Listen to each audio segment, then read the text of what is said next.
And welcome everybody. It's nice to see such a nice turnout.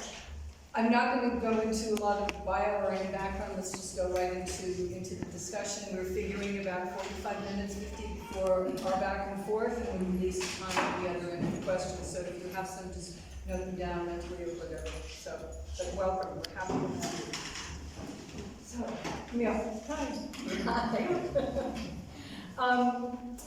I wanted to talk about a few areas about the influences that have driven your art. One of the most particular things that you mentioned is that your formal education is, of course, done in Italy, where you study both traditional art and traditional art mediums and history. So just if you tell everybody what drew you to the country, what specifically has influenced you from that work. Yeah, I mean, I have a lot of Italian friends at secondary school in Nairobi, so I went to Hillcrest. And I was around Italian people for a long time. You know, my best friend is Italian. And I loved their sense of family, their warmth. I was drawn to, they felt very like us in a way, very warm, and I wanted to learn another language as well. So I've been studying French at secondary school. So I looked at schools in Paris and in Italy, and then just ended up, I guess because of my Italian friends, being drawn more to Italy. And I was already looking at studying Western art, so I began to read. Obviously my parents knew that I was interested in art, and I began to read a little bit of history of art. So I chose Italy because I loved some of my favorite painters are the Renaissance painters. So my first school was in Italy, in Florence, and sort of the birthplace of the Renaissance artists. And I chose a school where I had to learn the history of art. I did 15th to 19th century art. And I had a grounding of 2 years of history of art in Florence, and also lots of other techniques before I then moved on to another school. So, and I felt very at home in Italy. So from day one, I was 18 when I left to go and live and study there. It felt very familiar. It felt like being in Kenya. People were warm, very family orientated. So I felt I'd chosen the right place to begin my sort of education in the arts. So then, furthering that, you've been drawn to landscapes from basically from the beginning. What is it about that versus, say, portraiture, still lifes, or any other focus? Yeah, I mean, part of my training in Italy was figure drawing. So you have to do figure drawing when you're doing an art course, because there's no better grounding in terms of learning how to become a good painter. I mean, it sounds sort of strange, but I know those of you who look at artists' work. I mean, a really good painter has a very good grounding in drawing from life. So it's something I've always tried to do, I keep doing. So I did figure painting figure drawing at school, at university. And my very first oil paintings did have figures in them. But they would always be in the landscape. So it was something that I carried over from university, but I didn't feel that it was my genre of painting. And of course I've grown up in Kenya. I grew up in Kitale on a farm. So, you know, being out in the countryside was always part of my life, going up to Mount Elgon. So I was always drawn more to landscapes and people. So I have you know, I don't know if Andrea maybe has a painting of mine with a figure in it, but my very earliest paintings have figures in the landscape, but I very quickly went away from that. I started going on safari and, of course, to our great parks and national conservancy. So I was looking at you know, the environment and nature in a sort of idyllic way without it being sort of spoiled by man. And so I wanted to paint that and to begin to represent different parts of Kenya. And the more I went on safari, the more I felt I'm seeing landscapes that I really want to paint. And I want to record them also. I think it's really important to record. I know the Western tradition has, you know, they've gone through a whole, you know, centuries of painting landscapes, so they have a breadth of art in their museums, and I don't feel that we have that. We don't have that in Kenya. We need to build up our tradition of landscape painting. And I want to paint as many different scenes in Kenya as I can. I was in Turkana in 2018. My show in London, I have big oil paintings from northern Kenya. And I choose landscape that I'm drawn to, that I feel that I want to paint, that I want to spend 2 years, painting. Like a body of work like this takes almost 2 years to prepare for. So I'm drawn to different landscapes. I go on safari and I'll just get a feeling about a place and then feel actually I want to spend a good 18 months or 2 years preparing for a show. So it takes a long time, but I'm definitely going to continue in my landscapes. And one of the things we were going to talk about, but you touched on the timing of how long it takes you.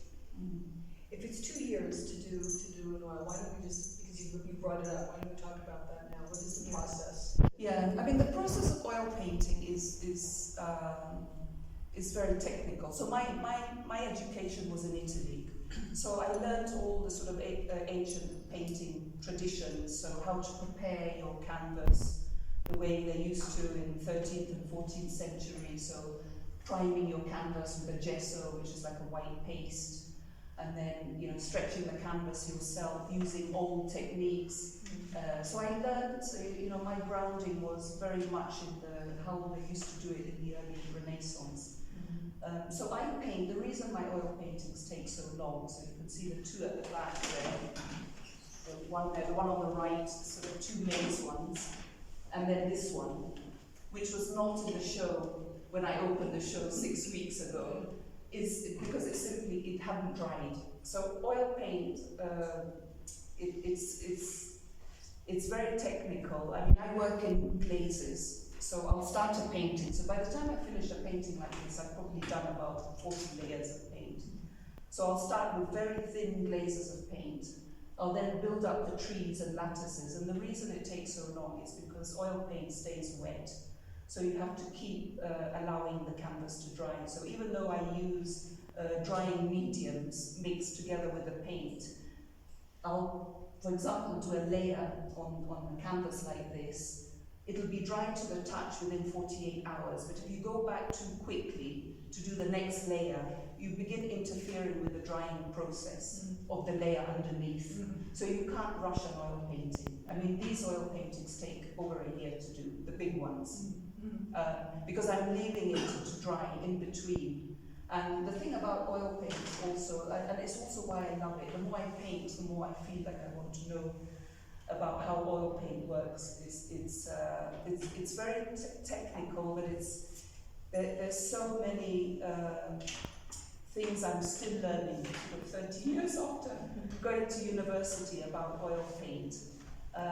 It was actually the Flemish painters in the 17th century who discovered oil paint, because up until that time, in Italy, for example, they were using water-based paint, which is tempera paint, which is the rest of my work. The work on panel is water-based tempera paint. And they would obviously make their own colours, so mix mineral pigments and plant pigments, and mix it with actually an egg yolk, an egg medium. So that's how you paint tempera. They were mixing it with egg, so when you mix the paint with the egg, it dries to this sort of very beautiful, it has a beautiful sheen. And the reason the Flemish painters moved to oil is just because one day Jeanne is the famous Flemish painter, is the one who discovered oil painting, because he started mixing his colours with oil and just began to find it was a lot more versatile. You could create these beautiful glazes, you can rework it, because unless you're using a drying medium, the paint stays wet on the canvas. I can come back to this canvas, if I haven't used a drying medium, I can come back to it a week later and the paint is still wet. So I can manipulate the paint a lot. So it's a very long process, an oil painting. And different artists work in different ways. Some use oil paint thick, straight out of the tube. I don't work like that, I wasn't taught like that. I was taught paint in these very thin glazes. And so you build up the layers over time. And you can see the canvas, the colour sort of getting richer as you, it would be really interesting to maybe keep a record of that in the future, Yeah. how the painting starts to evolve, and it's really just the colour getting richer, and you can see it happening in front of you. So this painting wasn't in the show at the beginning because it simply hadn't dried. It was sitting in my studio. I'd started it 18 months ago, and I live in Nanuki in a very forested area, and my studio is sort of surrounded by trees. So I was finding that my oil paintings are taking even longer to dry. So it wasn't ready, and I told Helmut, I've got one painting that I'd really like to put in the show, but it's just not dry. It's dry to the touch, but I know it's not dry. No, I go with my paint and I can feel it doesn't absorb properly. There's something, you've just got to leave it. You cannot rush an oil painting. So I got back to Nanuki about a month ago and rang Helmut and said, I think it's dry enough to finish now. So I completed this painting, and I'll talk a little bit about this painting just because it's a slightly different technique from the two big ones over there. So when I talk about these glazes, I end up finishing a painting like the two you see in the back. So to me, they're complete, they're sort of quite realistic, even though they're very detailed. This is a slightly different technique, because once I finished the painting, I then went back with the glazes, the sort of bluish glazes. When I talk about a glaze, it's just very thin oil paint with a drying medium. And the one just behind Rachel, layers, I also did the same. So again, I'm playing around with this layering technique that you have in oils. I'm still discovering things and really feel excited about, continuing the landscapes in oil. It's a journey. It's a journey. It's a continuous journey. Yeah. You keep feeling like you're learning, still learning. So then back to the influences, because of this learning process. So you raised with studied Western landscapes, but recently you've been focusing on Chinese landscape. Yes. So just talk a little bit about how these two styles are different, and then similarly how they're connecting to this African imagery. Yes. Coming up with the landscape. Yeah. So I mean, my university education, as I've said, was the Western tradition. So in Italy, learning how to paint the way great masters painted. And then I started, about 4 years ago, reading about Chinese landscape painting, which is one of the great artistic and cultural processes in the world. I mean, it's one of the greatest artistic traditions in the world, Chinese landscape painting. And they paint very differently. They use ink, they don't use colour. They tend to work vertically. So you do get a lot of long scrolls, but not in the Western tradition. It's not that way. It tends to be, yes. So their sense of perspective is very different, because what is at the top of the painting is what is furthest away. And they do a lot of mountain paintings and rivers. They revere nature a lot. So I was very interested in that, because I paint landscapes and started reading about how the Chinese paint landscapes and their great tradition starting from the 9th and 10th century, working in ink, painting mountains and rivers. I mean, they have exquisite work. So it's in ink on paper or silk, and their approach to landscapes and painting is very different from the Western tradition, because the Chinese, the Western tradition of landscape painting started where I would sit in front of the scene and I would paint what I see sitting in front of me. Even if you're an impressionistic painter from the Impressionist period and working in a slightly different style, you're still representing what you see in front of you. And then the more I went into Chinese landscape painting, it's really about, they sit in nature, so they would be, sit outdoors. Look at the landscape, they have a lot of respect for landscape, and they contemplate landscape, if you know what I mean. Before they then retreat to a quiet space to begin painting. So they paint from imagination and memory. So it's not about representing the scene that's in front of you, it's about what I remember. So I will absorb what I've seen, and then I will retreat. Once I've absorbed and thought about how am I going to paint that, I will go back to my studio or room and paint from memory. So it was a very different way of working, and it intrigued me because I had started to go out into great parks national conservancies, and I began to feel very drawn to the certain landscapes. Like you say, why do I paint certain landscapes? So very drawn to that. I find the process of being a painter and painting in my studio, it's very meditative. So the more I would read about Chinese landscape painting, they talk about painting as a sort of as a form of meditation, and I really do believe that it is. I mean, I sit in my studio alone for 8 hours a day, and you know, I moved out of Nairobi because I was painting 4 hours a day. I was just telling Carrie that, you know, I moved because I was just not. You get distracted when you're living in a city. At least I feel that I do. I just don't feel I'm as creative.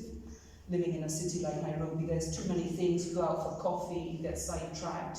So I find it very difficult to then come back and go into a state of mind where I can sit and paint. So I began to find a lot of similarities. Before I knew anything about Chinese landscape painting, when I started to read about it, I thought, this really resonates with me. Because I go into my studio and I paint for 8 hours a day. So I personally feel it's a form of meditation, because I sort of really calm down, and I'm a lot calmer than I used to be 6 years ago. I'm a calm person, Tony knows that. So I'm very calm by nature, but I've noticed a huge difference in just the way that I handle things. And I think that is a process that has come through my painting and through spending time alone. So when I read about Chinese landscape painting, I began to see those similarities, so I began to feel very drawn to that and sort of understanding the way that they worked. It felt that there's similarities in both worlds that I still want to pursue and understand. And yeah, so I'm still developing. So all these other works are water-based paints and tempera paint, which is how I want to also go forward. I want to take that forward as well. And learn more about both traditions. I'm still doing a lot of virtual learning, and especially I've just recently done a course with Christie's Hong Kong on Chinese landscaping, and it's fascinating because it's a whole different approach. It's about your mind. It's about your state of mind rather than just the painting coming out onto the canvas. So it's an interior process which I think then shows up on the canvas. So that's what I believe painting is. You see that as a distinction. Yes. Yes. It's interesting that you mentioned the meditative element. I was reading Brewer's commentary that's in the I think his last name is Brewer. Brewer. Yeah. How's he pronounce it? Brewer. Brewer. Okay. But he noted that there is a certain sacred and reverential quality to so many of the paintings. This was, he was reviewing this. So obviously that meditative state is reflecting itself to outsiders also in the work, which was interesting. Yes. In the catalogue, yes. Yeah. That was a very nice piece. He wrote a nice piece. Yes. So when you first came back, your first jobs were painting murals for private clients, but you studied fresco in Italy. So for the lay of us among us, what's the difference between frescoes and murals, and what drew you to one versus the other? Yeah. So frescoes. Yes. So my first 2 years in Italy were in Florence. So birthplace of fresco painting, incredible frescoes. So my 2-year course in Florence was the history of art, and it was tempera painting also, ancient techniques, and fresco painting. So fresco is different from mural, because fresco is, so you'd be painting a whole room or a wall, but fresco is basically working into wet lime plaster. So, and that's how they used to work, you know, if you look at the great fresco painters like Giotto or Michelangelo or Raphael, that was all fresco. And apart from Michelangelo, you know, he painted the Sistine Chapel over 4 years by himself. I don't know how he did it. Most of those Renaissance painters had assistants, because it's very time consuming, it's very laborious. So you'd have assistants preparing the wet lime plaster, and you'd put the wet lime plaster onto the wall. So you just work on a small section a day. So if I thought I could only do that much a day, I would prepare the wet lime plaster for just that amount. And then I would need to paint before the wet lime plaster has dried. So as the paint dries, it binds with the plaster, and that's why you have these new frescoes lasting sort of 400, 500, 600 years later. We're looking at frescoes which are still very beautiful. It binds with the plaster, and it's durable, it's long-lasting, but it's very technical. So to prepare the plaster, I don't do that. I mean, I learned how to do it, but it's for the commission mural work that I do, it's just too time-consuming, because the wet line plaster, I have to prepare that, prepare the drawing separately, transfer the drawing, so they would have assistants in the Renaissance stage to help transfer the drawing onto the wall. Paint that little section, then as it dries, I can't do any more. So what they would call that in Italian is a giornata, which means a day. So I would just work on the day's work, the little section that I'm able to complete in a day. So it's very laborious and very technical. It's very difficult. So I'm drawn more to mural painting, which is just using a mixed media. So a mural painting is basically what the Italians call a secco, which means dry in Italian. So it's basically painting onto a dry wall, like this would just, I could go straight onto that wall and start painting. And I use mixed media. I've moved more to using tempera paint, which is the paint I've used in these panels, which is a water-based paint that you mix with egg medium. And they used to use real egg yolk in those days, and now you can buy it as a sort of mixture in a bottle. So you use this egg medium, and as it dries, it just hardens, it becomes durable, it becomes long-lasting. So that's how they used to paint frescoes many years ago, is also they would use, sometimes they would use tempera, like the Last Supper, that was done, that was tempera paint. So it's far too technical and long. I mean, a mural takes long enough to do. I mean, I've got a portfolio at the back of the room, and when I do a whole room, it can take 4 or 5 months to do. If I was doing a fresco, it would be much longer than that.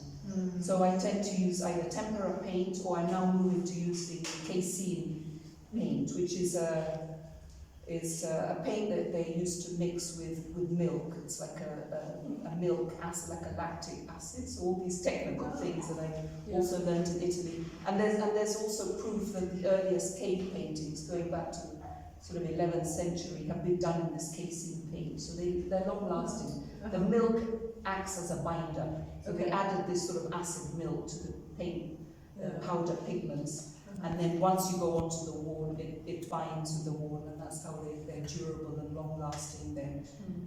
There's no problem with the sort of humidity or anything like that. So the earliest cave paintings actually were done in casein paint. Oh, interesting. So I work, I'm a mural painter. I wouldn't call myself a fresco painter. So I learned how to do frescoes, but it's too long. It just takes too long to. I don't rule out maybe doing 1 or 2 in the future, but. It's much more practical with a client. If I'm going on site, 4 months is already quite a long time to do a mural. So I work onto a dry wall, and that's the difference. It's between wet and dry plaster, basically. Okay, good. So you obviously have immersed yourselves in the history of technique and the history of styles, etc. If we have, I think, a budding artist over here in Little Zara. Would you recommend to young people that they need to understand and learn art history as part of the process of becoming an artist, becoming a full-fledged artist? Yeah, I mean, I think as for those who can, not everybody. I'm really, for everybody painting and being creative and expressing themselves. But I think if you're a professional painter, I think it's really important to have a grounding in art history, because you learn, but actually where there's similarities with the Western and Chinese tradition is that they both traditions, they always copied the old masters, because you always learn from the best. The Western tradition, they always look back to all the greatest that ever lived. And the same with the Chinese masters, they actually started that you copy the old masters. You learn something about perspective or colour or depth or whatever by copying the greatest who've ever been there.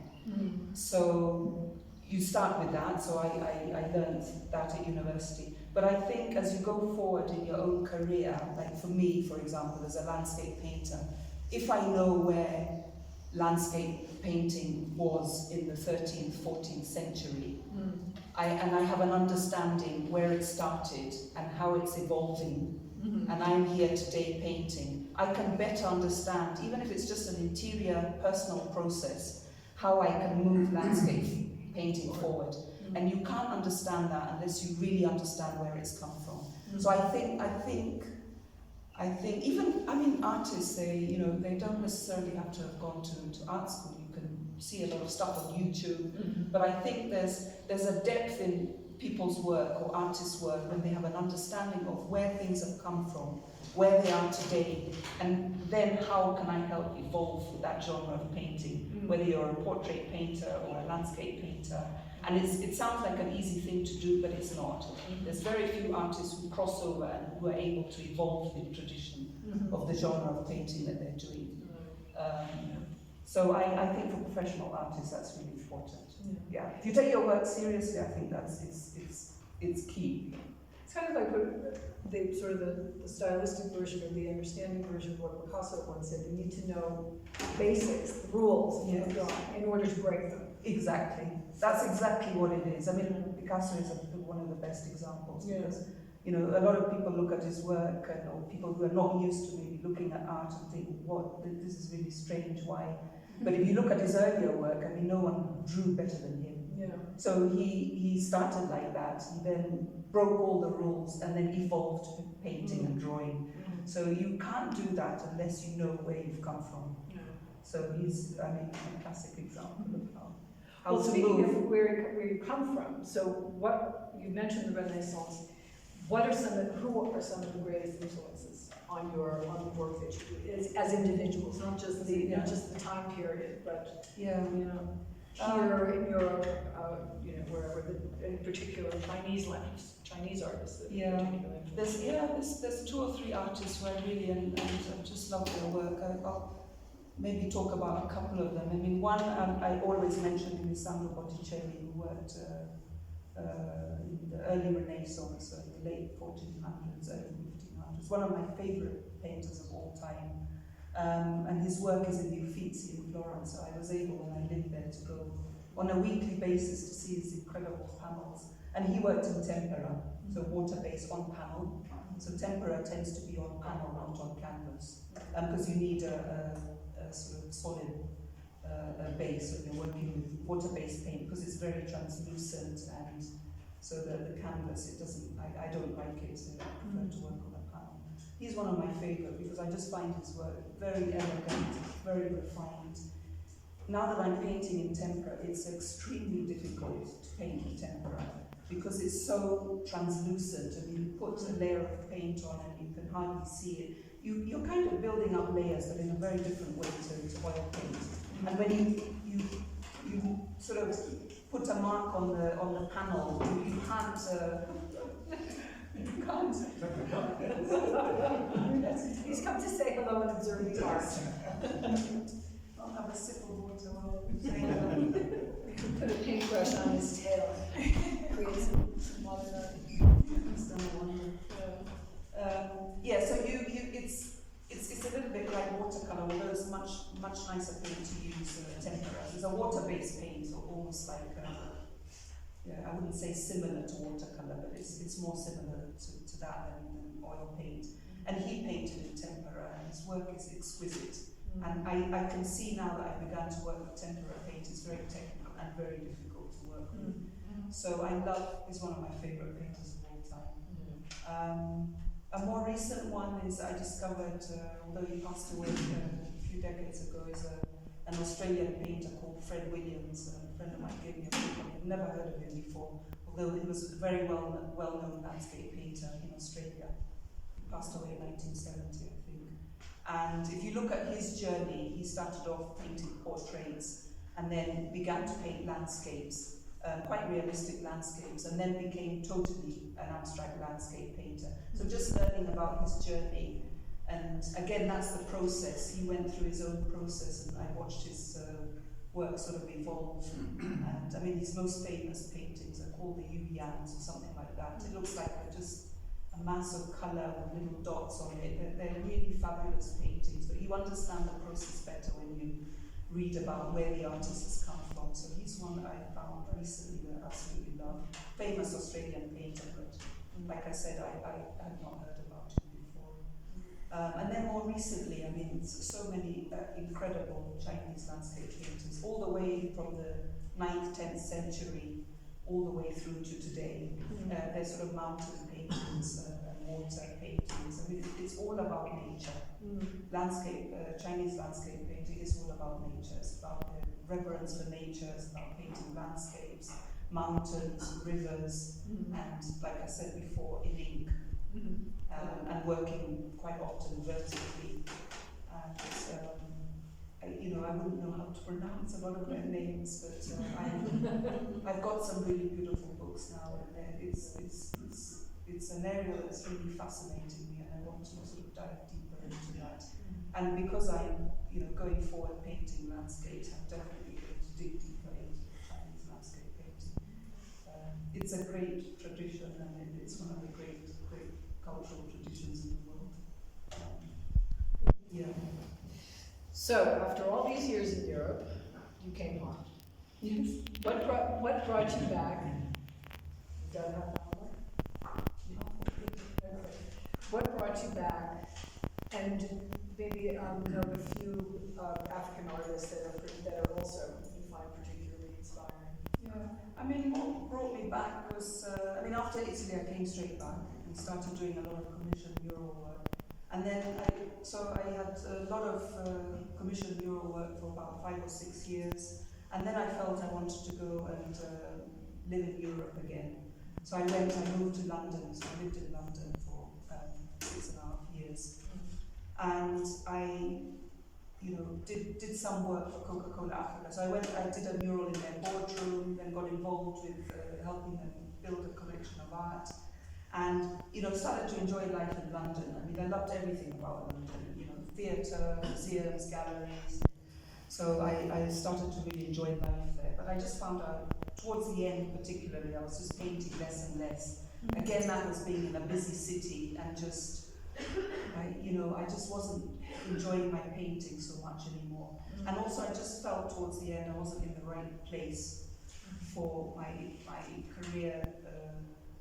To move forward, because I was an African landscape painter. I was coming back to Kenya quite a lot, but I just felt I also had a very different education from a lot of my friends who had come through the London education system or sort of art system. They had access to a lot of contemporary galleries, to a lot of conceptual art. And so I just found that they were building their careers through the gallery system, through doing residencies. And by the time I was went to live in London, I was in my mid-30s, and I hadn't done any of that. I'd been painting murals, I'd learned all these ancient painting techniques. So I didn't feel I had anything. I sort of felt a little bit, like how you feel a little bit out of place. Like it wasn't the path that I had been following, so I just thought, well, why should I just switch and join everyone else who's had this training in London? It's not been part of my training. I haven't grown up in that world, so I don't feel that I need to all of a sudden, just jump and start to do what my colleagues were doing. So it was a moment of feeling, my goodness, I've taken a path that feels very different, but I'm going to keep going with that. So I came back to Kenya, and I just thought I'm going to stick with my landscape painting, keep doing my mural work, and keep my sort of ancient painting traditions, and keep trying to develop that, and try and develop the tradition of African landscape painting, which I don't think we have. There's lots of artists who paint landscapes, but we don't have a tradition of African landscape painting. So it's still a young art here. I'm fascinated by it because I feel, as we go forward as Africans, I think we can develop this tradition of African landscape painting. It's a great tradition in the West. It's an incredibly important tradition in China and in the East. So I think as Africans we can also, I believe that we can also help evolve the tradition of African landscape painting, because we're going to come about it in a totally different way from Westerners and from the great Chinese painters. So I'm really curious about that, and I can also, it's not an intellectual process, I can think about it and think about how we're going to evolve it, but the only way to do it is by painting, and it's being out there in the landscape and painting, and then you begin to see a shift in your work. It doesn't happen unless you paint. So that's why I came back from London. I just thought I'm not going to follow a path that it has not been my path for the last 15 years. I didn't grow up with this conceptual art and these modern galleries. I love going to see them. I learn a lot from looking at other artists' work, but it's not been my grounding, so it doesn't make sense to switch course all of a sudden.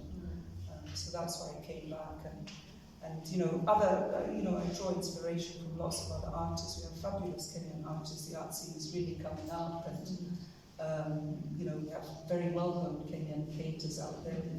Wangechi Mutu, whose fabulous bronze sculptures have been sitting outside the Met during COVID-19.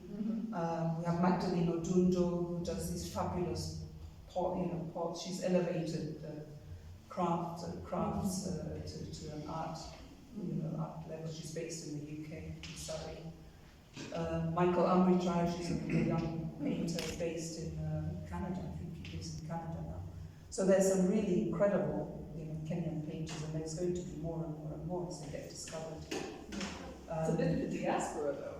They're not necessarily here. You've chosen to I've chosen to be here, yes, and that feels like, my journey feels like a very long one, a sort of long one, but I want to be here because my work is about landscape, so it means being in Africa, and I do now that I've started having exhibitions, try and do a show every couple of years outside the country, but that's only happened in the last 10 years, sort of thinking about doing exhibitions out of the country. Well, let's talk about a few brass tacks. You've got these magnificent landscapes here in this room. How do you choose a landscape? I mean, where do you find the inspiration? What is the thing that happens for you when you say, this is what I want to show? Yeah, I mean, like this series, I've done something similar. I've been doing the trees for a show I had in London in 2018. So I didn't feel I had finished exploring the sort of idea of lattices, because I've been to Tsavo National Park, and you tend to see the landscape and animals through these sort of, there's lots of incredible commiphora trees, so you tend to see the landscape through all these mazes. So I just felt I wanted to explore. I'd done a series of very small paintings for the London show, so I didn't feel I had finished exploring that idea and wanted to work on a big scale. So Tsavo was one of my favourite places to visit. It's just, I'll go on safari and it'll just be, like the next show, I'm not sure what that will be, but it will be something completely different to this. I'll feel like I want to switch and do something completely different and be another part of Kenya. But I'll go off on safari, but I don't know where that will be and how that will happen. It's something, it happens when you're in the landscape. Because then it's a big commitment to say I'm going to spend 18 months painting or 2 years for my next show. Right. I have a feeling it might be something to do with the primates, because I'm going to Rwanda with some friends in November to see the gorillas. And so I'm really excited about that. Where I live in Nanyuki, I have a resident colobus monkey family. And so I've been watching these colobus monkey for 4 years. I see them close up, I see the family as having babies, and I see how they interact as a family. I have a feeling it's going to be more wildlife and more primates, but all set in the landscape, of course. But we'll have to see. I just feel excited about a place when I go there. So it's an organic feeling. It's more this is organic what this is what I want to bring back. Yeah. So that's where the lattices concept. Yes, it came from Tsavo. Several safaris to Tsavo. Just and also this is a sidebar. You know that very involved in conservation in the area. So talk a little bit about how art can further that and some of the contributions that you made. Yeah. I mean, I got involved with conservation.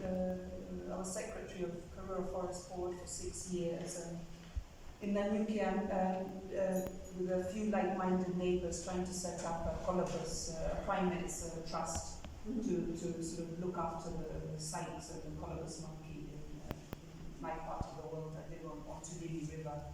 and we have several Colobus family there. And my interest in conservation just came because I would go into landscapes and then I'm painting then, so I have an interest in preserving the landscape and keeping it the way it is, and we, you know, we live there as well, but we can also be respectful of how we interact with wildlife. And so I'm very involved with conservation. I usually donate a percentage to something linked to conservation. So it's come out of my painting. And I think artists are powerful advocates for, you know, for helping us see the beauty that we have around us, so that's why I'm in landscapes. This would be an interesting landscape right now. What's happening outside? It's like what happened yesterday. Thinking of your life as an artist, do you paint every day? And if you don't, do you feel it? Like, does it affect your thinking, your process, creative process? Yeah, I do paint every day. I'll leave Sunday out and usually paint Monday to Saturday lunchtime. So I like the process of having a sort of structured day and going into my studio. So I do paint every day and then leave Saturday afternoon and Sunday off so I can have a complete break. But I love painting. I like what I do. So and I also just think to continue to hone your skills and you know, build up your technique, you have to be doing that regularly. So it's like muscle training. Yeah. You do it all the time. Yeah. And your strength is with it. Yes, and I do, you know, also go out even in my garden and paint directly from nature, because that's something that I like to try and keep going. Is always keep your hand-eye coordination and paint with real life. It really helps your painting, your perspective, and you know, when you begin to put a design on canvas. Yeah. So you run a school, an art education project up in Latvia. Is this among the advice that you give to the budding artists that attend, and what other ways do you inspire them to pursue their art? Yeah, I mean, I run an art education program with for Lewa Conservancy, which I started 4 years ago, which is supported by the Lattices Foundation and a couple of private donors, where I bring top Kenyan artists from Nairobi.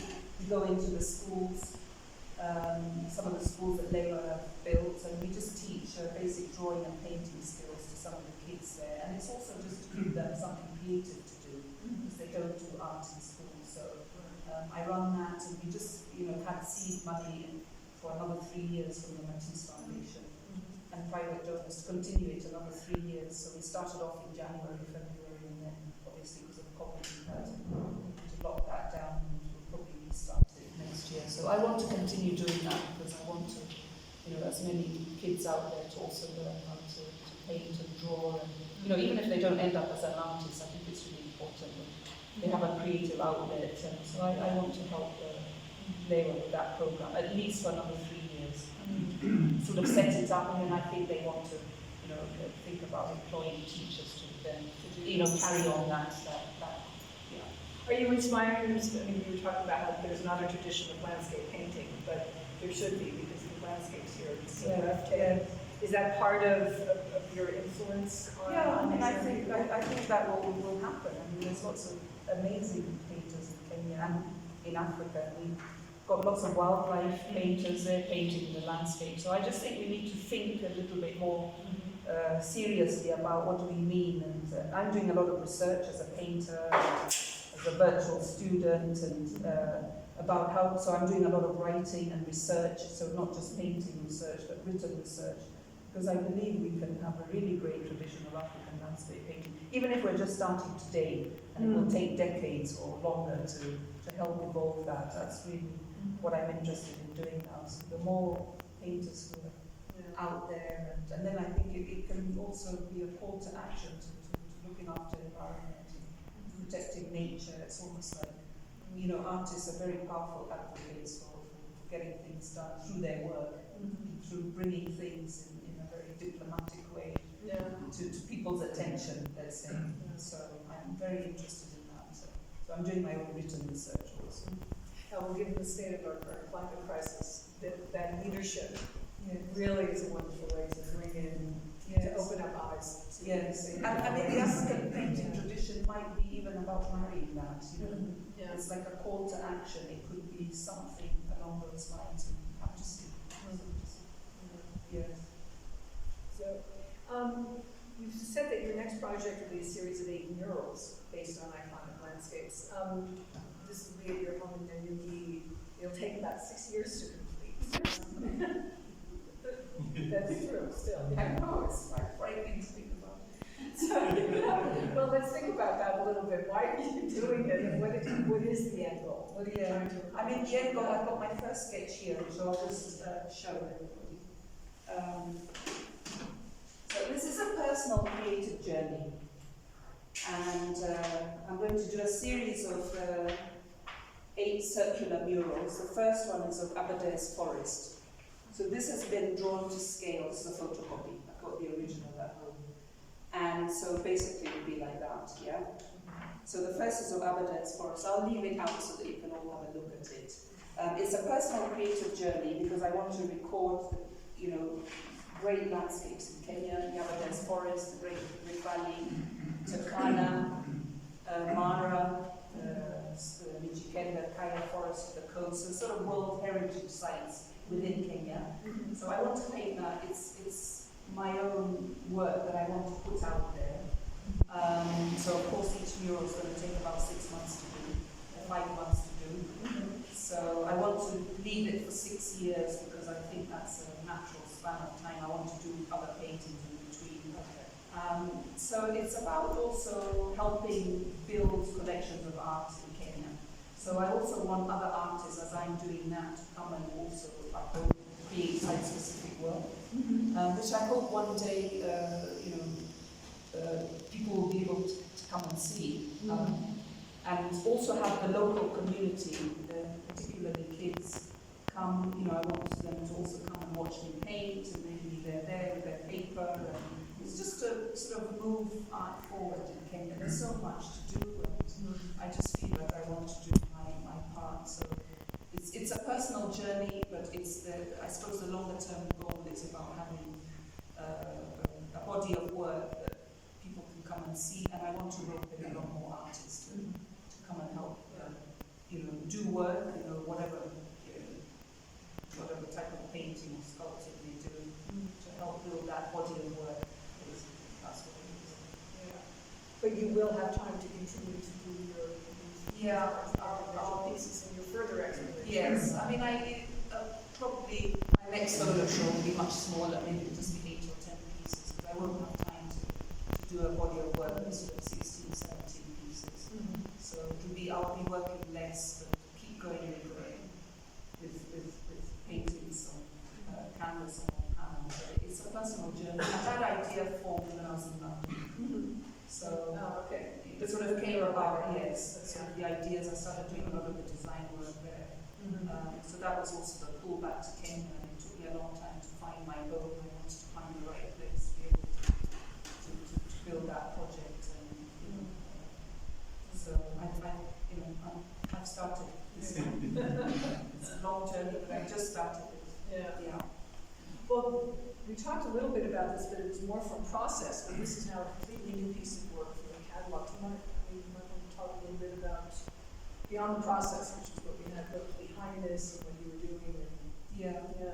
And the name. Yes, Enigmatic. It's like No, like I said earlier, I had just hadn't dried. I wanted to bring it into the show because also obviously it's still part of the Lattices, the sort of branches that you see in Tsavo National Park. This is also from Tsavo. And then I wanted to develop this technique a little bit more, like I said, where I have the painting where it looks pretty realistic in front of you, and then right at the end go with the glazes. Like on this particular one, I've gone with sort of blue. That's why it looks as like a sort of purplish or blue haze.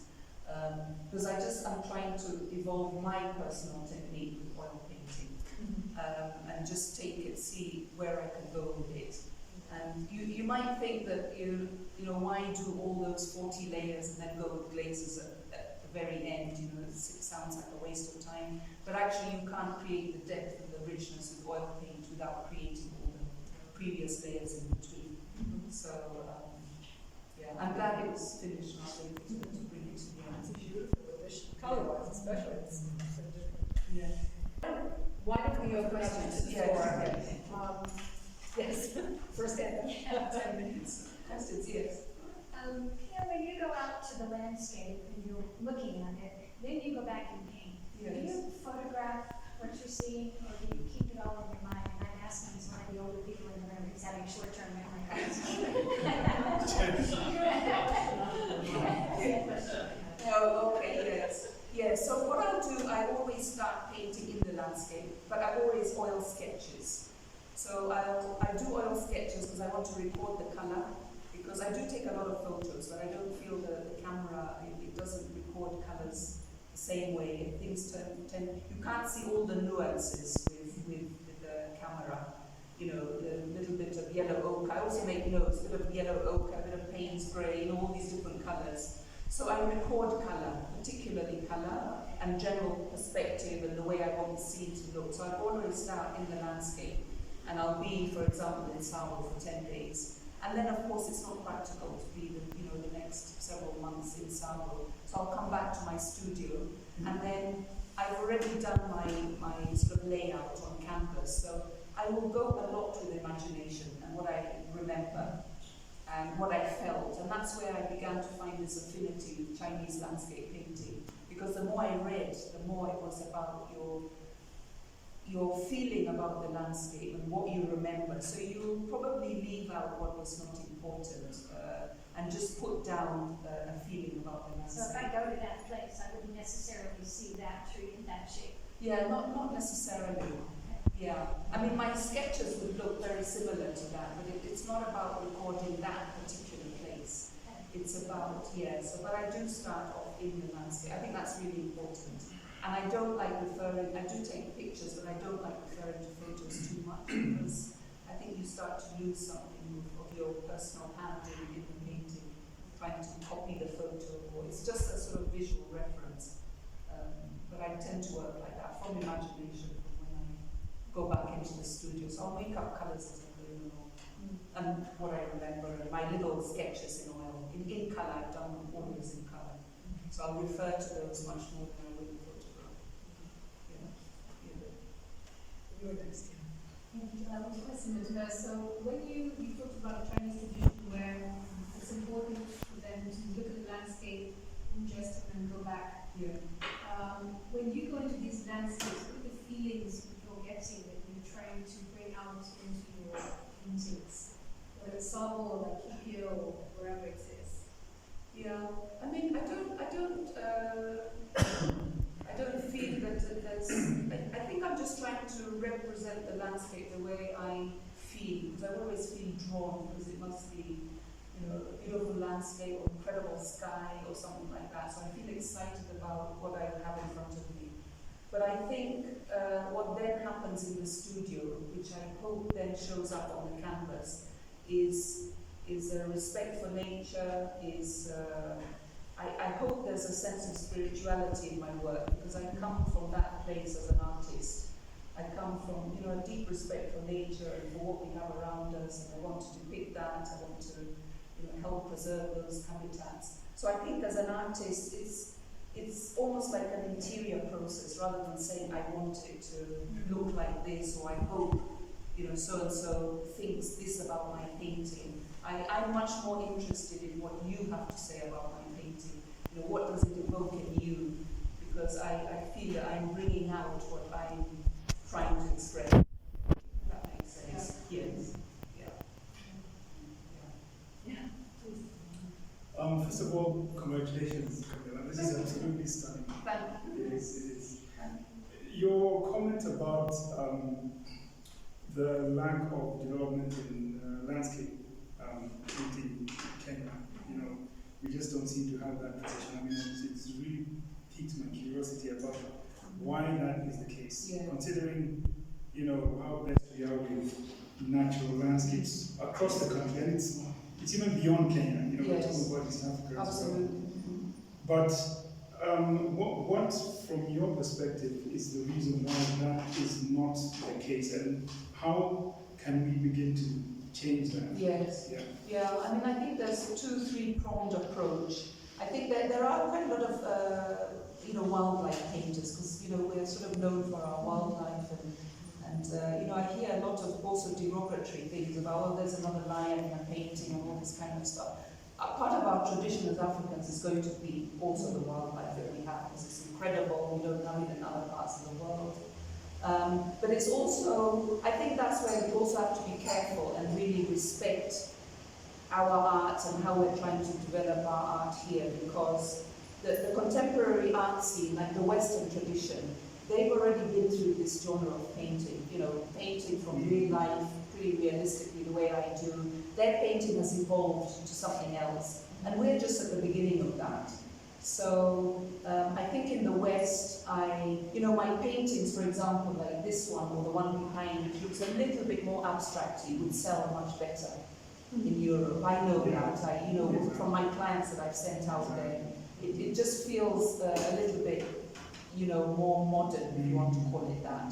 So I'm not interested in jumping forward, and I've got to paint in my own style, and I just feel I want to learn from the Chinese, I want to learn from the West, but if we have to evolve our own tradition, we have to do it. We have to have the confidence to do it our way. We have to find a way to do it. If I want to go out next and paint a landscape with 4 lions in it, and that is the beginning of the process of African traditional landscape painting, then that's what it should be. And there's this, I've not seen in like the Bonham's auction or anything like that, I have not seen a single painting with wildlife in it. It's almost like that's a little bit boring, or it's another lion, or whatever it is. So there's something in that we need to really look at as painters. And part of what I want to do in Manuka is also help those, discussions, and why I want to be involved in art education is I'm not going to find the answers by myself. It's going to be lots of artists, it's going to be us talking, lots of us painting, and we're going to evolve it. We're going to find out what that is. And I don't know why we don't have it. I mean, we should. We have some of the greatest landscapes on the planet, so we should evolve our traditional African landscape painting. Yeah. And one more, please. Yeah, thank you very much indeed. Amazing report.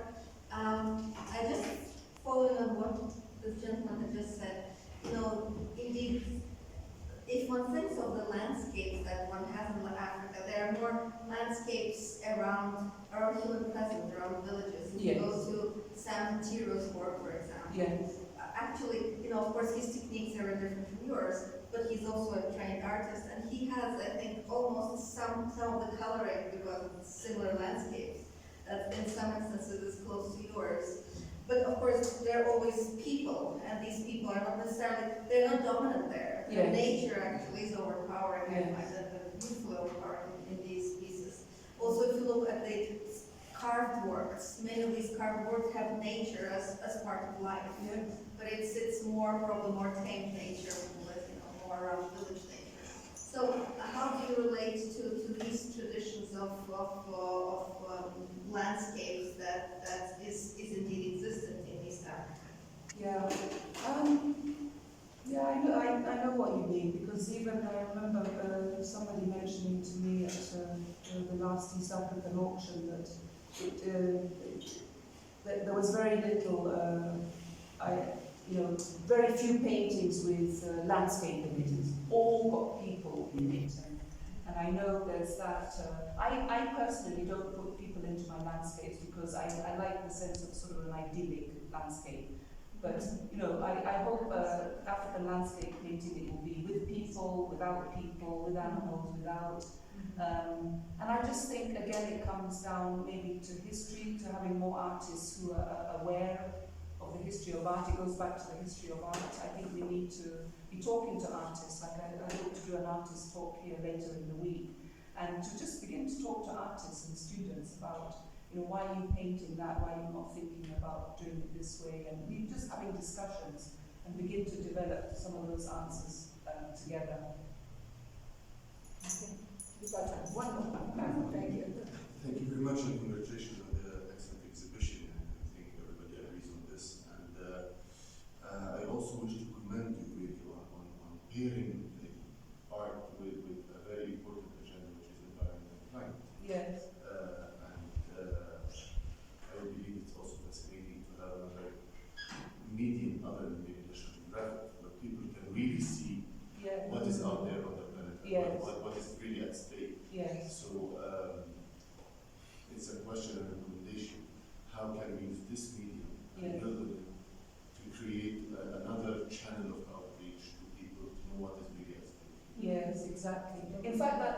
such an excellent point because I was just reading a couple of days ago, David Attenborough and Prince William have launched this. Is it called? Yeah. It's a new series, yes, it's all but it's about a new conservation. Nobel Prize for environment, where they're Yeah. dedicating, tens of millions of dollars to environment, going forward. And that's why I think traditional African landscape painting, could be a call to action, where it's not just about painting, because we want to do more than have just pretty paintings hanging on our wall. There has to be something more, much deeper and much stronger going on, and I think artists can be a big part of that call to action to really look at environment and climate. So, yeah. Excellent. Actually, it's a wonderful idea. Yes, We it should is. be exploring that. Yes. So our hour has come to an end, and obviously we can carry on the conversation outside. Outside. Thank you so very much. Thank you very much for coming.